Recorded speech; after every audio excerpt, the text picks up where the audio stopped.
Seria um perigo jurídico o número de emendas que já sofreu a Constituição de 1988?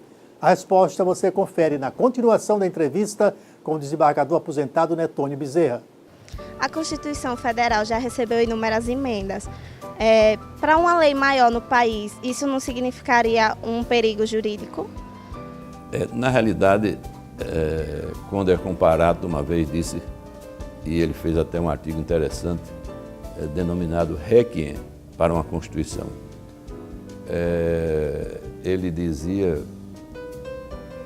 com Paulo Bonavides também, emérito constitucionalista do Ceará, tanto quando é comparado como Paulo Bonavides, eles dizem que, na realidade, essa pletora de emendas à Constituição, emendas que, às vezes, ferem até cláusulas intangíveis, que são as chamadas cláusulas pétreas da Constituição. E há pouco nós vimos, a propósito disso, uma certa incompreensão quando a Suprema Corte considerou inconstitucional um mero projeto de Constituição que feria a cláusula pétrea. Ora, na realidade, atuou muito bem o Supremo nesse aspecto, porque está lá no artigo 60 da Constituição, em um dos seus incisos, que não pode ser sequer objeto de apreciação emenda tendente a violar uma daquelas situações que dizem respeito às cláusulas pétreas, entre elas a garantia dos direitos fundamentais.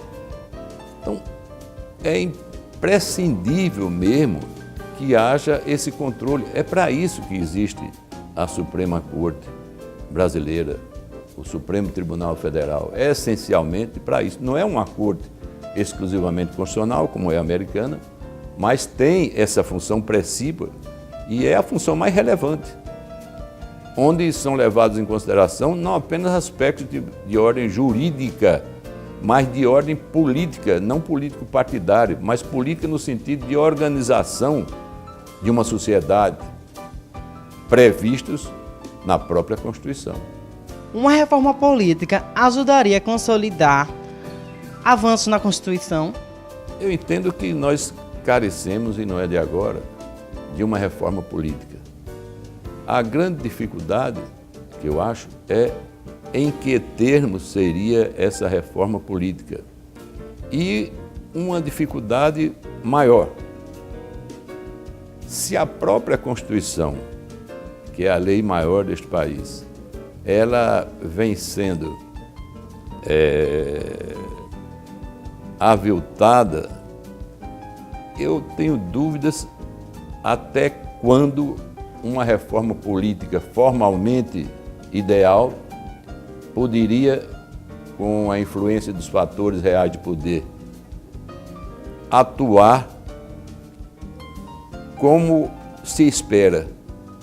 Porque a Constituição, como a lei, como qualquer projeto, ele não se realiza senão através da dimensão pessoal do Estado.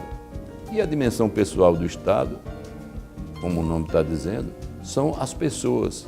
Essas pessoas carregam um arquétipo cultural, às vezes, que não se concilia com as conclusões que uma pleiade de estudiosos chegaram a perceber, assimilar, e, em razão disso, elaborar uma legislação, elaborar um plano de reforma. Que é necessária uma reforma política, sem dúvida é. Nós estamos vivendo uma época em que o Pacto Federativo está praticamente sucumbido, vamos dizer, ou pelo menos parcialmente ferido, em que os valores institucionais estão sofrendo uma terrível agressão. Há, por conta desses descasos, desses desmandos, uma descrença nas instituições e, sem dúvida, que essa reforma política é um imperativo que já se manifesta há muito tempo e tanto me parece ser verdade o que eu digo com relação à pouca vontade de fazer o que efetivamente devia ser feito na reforma política, é que até a própria reforma política vem se arrastando sem ser sequer formalizada, quanto mais implementada materialmente. Depois do intervalo, final do programa especial sobre os 25 anos da Constituição Brasileira. A gente volta em instantes.